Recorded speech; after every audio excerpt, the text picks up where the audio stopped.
Daniel 6.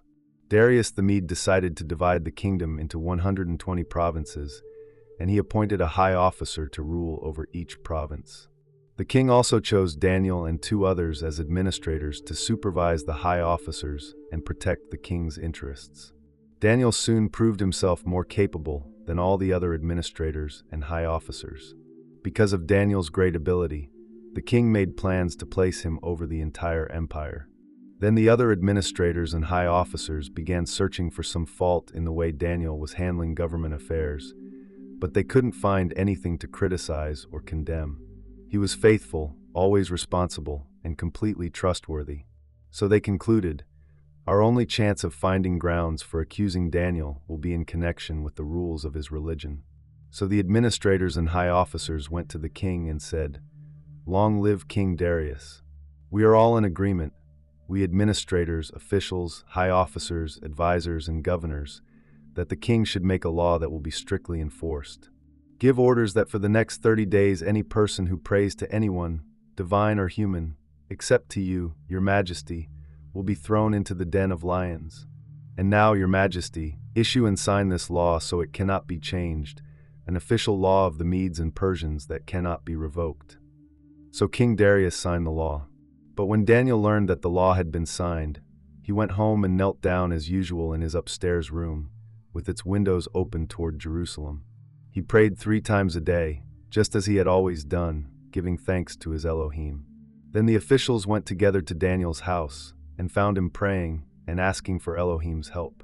So they went straight to the king and reminded him about his law. "Did you not sign a law that for the next 30 days any person who prays to anyone, divine or human, except to you, your majesty, will be thrown into the den of lions?" "Yes," the king replied. "That decision stands. It is an official law of the Medes and Persians that cannot be revoked." Then they told the king, "That man Daniel, one of the captives from Judah, is ignoring you and your law. He still prays to his Elohim 3 times a day." Hearing this, the king was deeply troubled, and he tried to think of a way to save Daniel. He spent the rest of the day looking for a way to get Daniel out of this predicament. In the evening the men went together to the king and said, "Your Majesty, you know that according to the law of the Medes and the Persians, no law that the king signs can be changed." So at last the king gave orders for Daniel to be arrested and thrown into the den of lions.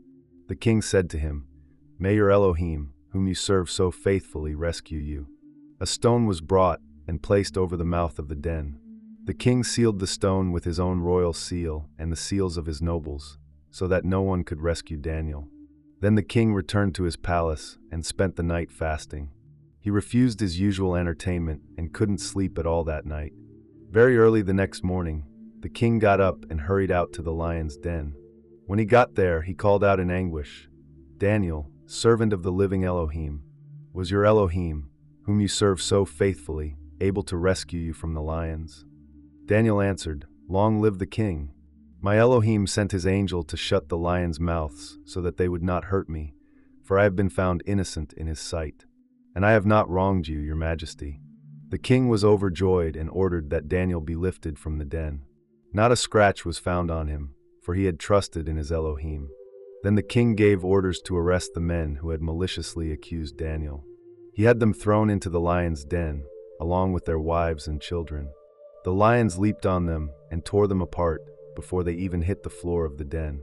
Then King Darius sent this message to the people of every race and nation and language throughout the world. "Peace and prosperity to you. I decree that everyone throughout my kingdom should tremble with fear before the Elohim of Daniel. For he is the living Elohim, and he will endure forever.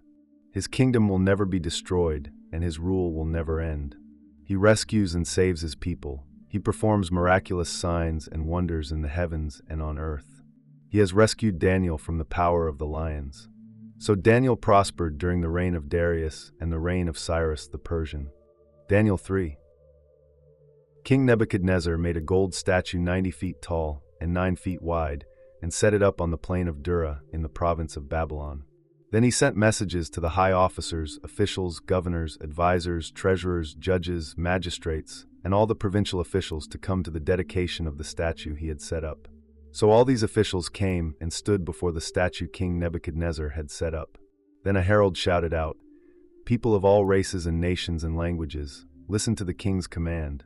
When you hear the sound of the horn, flute, zither, lyre, harp, pipes, and other musical instruments, bow to the ground to worship King Nebuchadnezzar's gold statue.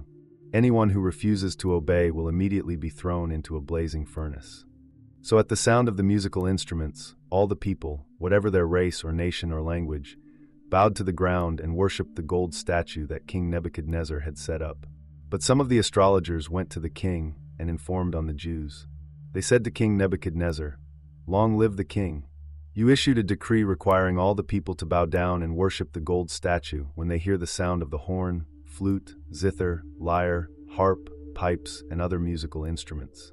That decree also states that those who refuse to obey must be thrown into a blazing furnace.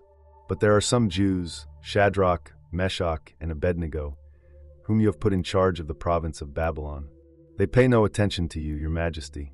They refuse to serve your gods and do not worship the gold statue you have set up." Then Nebuchadnezzar flew into a rage and ordered that Shadrach, Meshach, and Abednego be brought before him.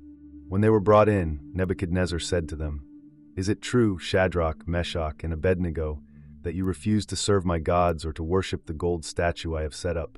I will give you one more chance to bow down and worship the statue I have made when you hear the sound of the musical instruments. But if you refuse, you will be thrown immediately into the blazing furnace. And then what God will be able to rescue you from my power?" Shadrach, Meshach, and Abednego replied, "O Nebuchadnezzar, we do not need to defend ourselves before you. If we are thrown into the blazing furnace, the Elohim whom we serve is able to save us. He will rescue us from your power, your majesty. But even if he doesn't, we want to make it clear to you, your majesty, that we will never serve your gods or worship the gold statue you have set up." Nebuchadnezzar was so furious with Shadrach, Meshach, and Abednego that his face became distorted with rage. He commanded that the furnace be heated 7 times hotter than usual. Then he ordered some of the strongest men of his army to bind Shadrach, Meshach, and Abednego and throw them into the blazing furnace. So they tied them up and threw them into the furnace, fully dressed in their pants, turbans, robes, and other garments. And because the king, in his anger, had demanded such a hot fire in the furnace, the flames killed the soldiers as they threw the 3 men in. So Shadrach, Meshach, and Abednego, securely tied, fell into the roaring flames. But suddenly, Nebuchadnezzar jumped up in amazement and exclaimed to his advisors, "Didn't we tie up 3 men and throw them into the furnace?" "Yes, your majesty, we certainly did," they replied. "Look," Nebuchadnezzar shouted, "I see 4 men unbound, walking around in the fire unharmed, and the 4th looks like a god." Then Nebuchadnezzar came as close as he could to the door of the flaming furnace and shouted, "Shadrach, Meshach, and Abednego, servants of the Most High Elohim, come out, come here." So Shadrach, Meshach, and Abednego stepped out of the fire. Then the high officers, officials, governors, and advisors crowded around them and saw that the fire had not touched them. Not a hair on their heads was singed, and their clothing was not scorched. They didn't even smell of smoke. Then Nebuchadnezzar said, "Praise to the Elohim of Shadrach, Meshach, and Abednego. He sent his angel to rescue his servants who trusted in him. They defied the king's command and were willing to die rather than serve or worship any god except their own Elohim. Therefore I make this decree. If any people, whatever their race or nation or language, speak a word against the Elohim of Shadrach, Meshach, and Abednego, they will be torn limb from limb, and their houses will be turned into heaps of rubble. There is no other god who can rescue like this." Then the king promoted Shadrach, Meshach, and Abednego to even higher positions in the province of Babylon. Esther 3. Some time later King Xerxes promoted Haman son of Hammedatha the Agagite over all the other nobles, making him the most powerful official in the empire. All the king's officials would bow down before Haman to show him respect whenever he passed by, for so the king had commanded. But Mordecai refused to bow down or show him respect. Then the palace officials at the king's gate asked Mordecai, "Why are you disobeying the king's command?" They spoke to him day after day, but still he refused to comply with the order. So they spoke to Haman about this to see if he would tolerate Mordecai's conduct, since Mordecai had told them he was a Jew. When Haman saw that Mordecai would not bow down or show him respect, he was filled with rage. He had learned of Mordecai's nationality, so he decided it was not enough to lay hands on Mordecai alone. Instead, he looked for a way to destroy all the Jews throughout the entire empire of Xerxes. So in the month of April, during the 12th year of King Xerxes' reign, lots were cast in Haman's presence. The lots were called Purim, to determine the best day and month to take action. And the day selected was March 7th, nearly a year later. Then Haman approached King Xerxes and said, "There is a certain race of people scattered through all the provinces of your empire who keep themselves separate from everyone else. Their laws are different from those of any other people, and they refuse to obey the laws of the king. So it is not in the king's interest to let them live. If it please the king, issue a decree that they be destroyed, and I will give 10,000 large sacks of silver to the government administrators to be deposited in the royal treasury." The king agreed, confirming his decision by removing his signet ring from his finger and giving it to Haman's son of Hammedatha the Agagite, the enemy of the Jews. The king said, "The money and the people are both yours to do with as you see fit." So on April 17th the king's secretaries were summoned, and a decree was written exactly as Haman dictated. It was sent to the king's highest officers, the governors of the respective provinces, and the nobles of each province in their own scripts and languages.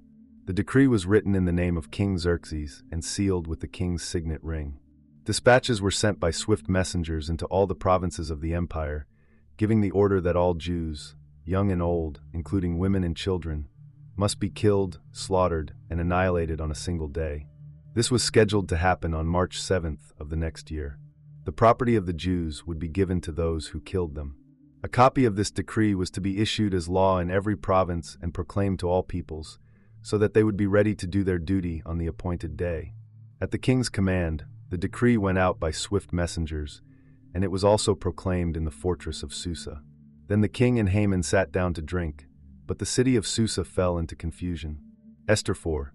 When Mordecai learned about all that had been done, he tore his clothes, put on burlap and ashes, and went out into the city, crying with a loud and bitter wail.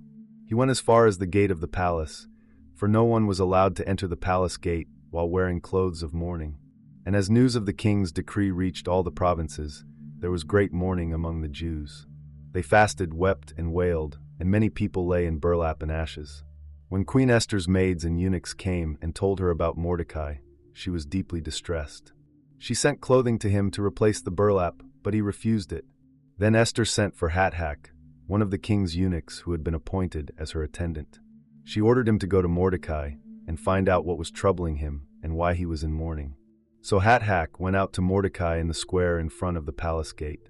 Mordecai told him the whole story, including the exact amount of money Haman had promised to pay into the royal treasury for the destruction of the Jews. Mordecai gave Hathach a copy of the decree issued in Susa that called for the death of all Jews. He asked Hathach to show it to Esther and explain the situation to her. He also asked Hathach to direct her to go to the king to beg for mercy and plead for her people. So Hathach returned to Esther with Mordecai's message. Then Esther told Hathach to go back and relay this message to Mordecai. All the king's officials, and even the people in the provinces, know that anyone who appears before the king in his inner court without being invited is doomed to die unless the king holds out his gold scepter. And the king has not called for me to come to him for 30 days. So Hathach gave Esther's message to Mordecai. Mordecai sent this reply to Esther. Don't think for a moment that because you're in the palace you will escape when all other Jews are killed.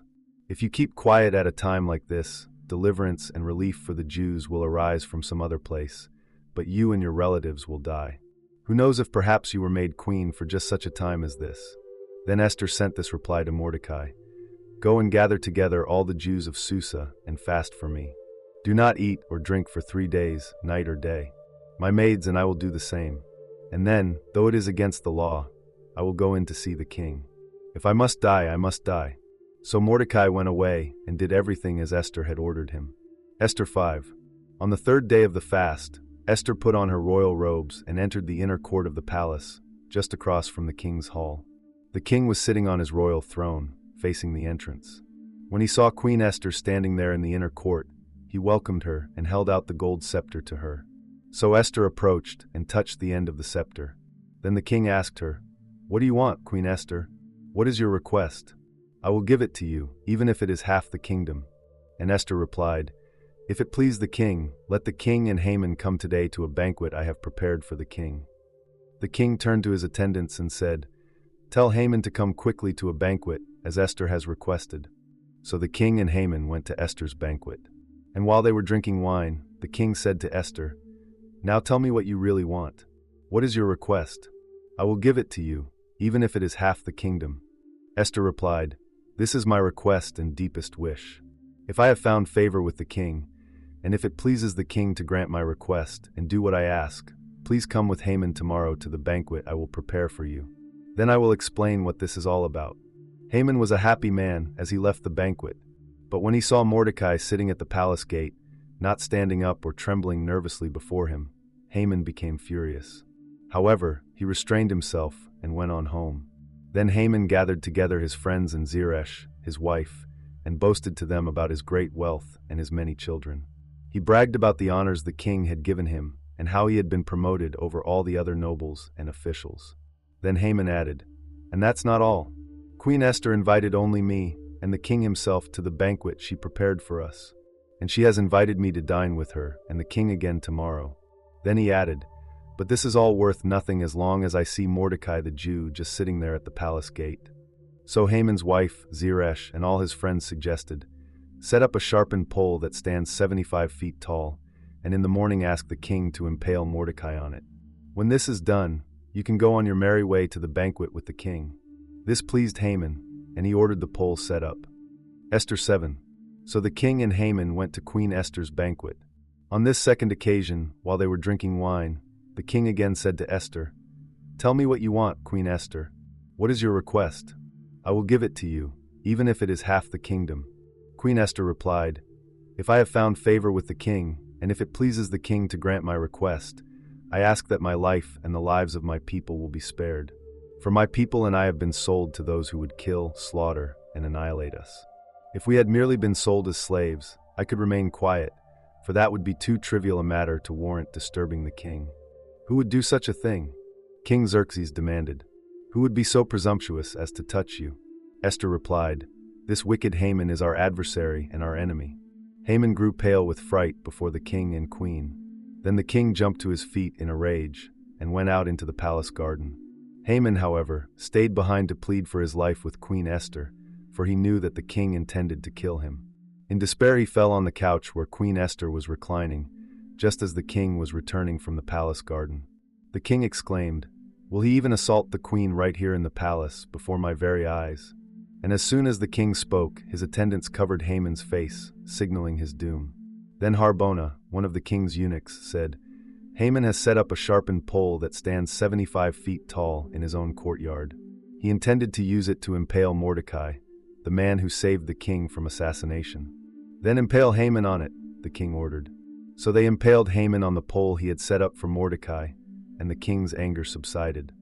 Esther 9 verse 14 to 19. Esther responded, "If it pleases the king, give the Jews in Susa permission to do again tomorrow as they have done today, and let the bodies of Haman's 10 sons be impaled on a pole." So the king agreed, and the decree was announced in Susa. And they impaled the bodies of Haman's 10 sons. Then the Jews at Susa gathered together on March 8th and killed 300 more men, and again they took no plunder. Meanwhile, the other Jews throughout the king's provinces had gathered together to defend their lives. They gained relief from all their enemies, killing 75,000 of those who hated them. But they did not take any plunder. This was done throughout the provinces on March 7th, and on March 8th they rested, celebrating their victory with a day of feasting and gladness. The Jews at Susa killed their enemies on March 7th and again on March 8th, then rested on March 9th, making that their day of feasting and gladness. So to this day, rural Jews living in remote villages celebrate an annual festival and holiday on the appointed day in late winter, when they rejoice and send gifts of food to each other. Judges 16:4-31. Sometime later, Samson fell in love with a woman named Delilah, who lived in the valley of Sorek. The rulers of the Philistines went to her and said, "Entice Samson to tell you what makes him so strong, and how he can be overpowered and tied up securely. Then each of us will give you 100 pieces of silver." So Delilah said to Samson, "Please tell me what makes you so strong and what it would take to tie you up securely." Samson replied, "If I were tied up with 7 new bowstrings that have not yet been dried, I would become as weak as anyone else." So the Philistine rulers brought Delilah 7 new bowstrings, and she tied Samson up with them. She had hidden some men in one of the inner rooms of her house, and she cried out, "Samson, The Philistines have come to capture you."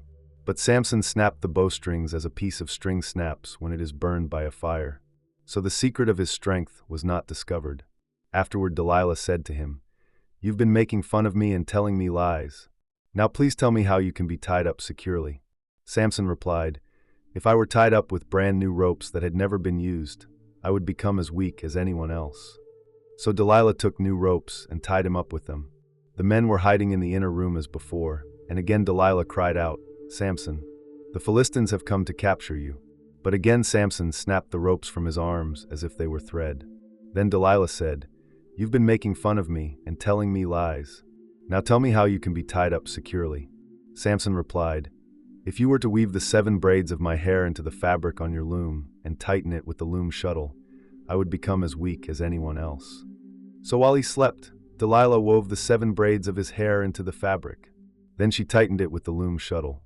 Again she cried out, "Samson, the Philistines have come to capture you." But Samson woke up, pulled back the loom shuttle, and yanked his hair away from the loom and the fabric. Then Delilah pouted, "How can you tell me, 'I love you,' when you don't share your secrets with me?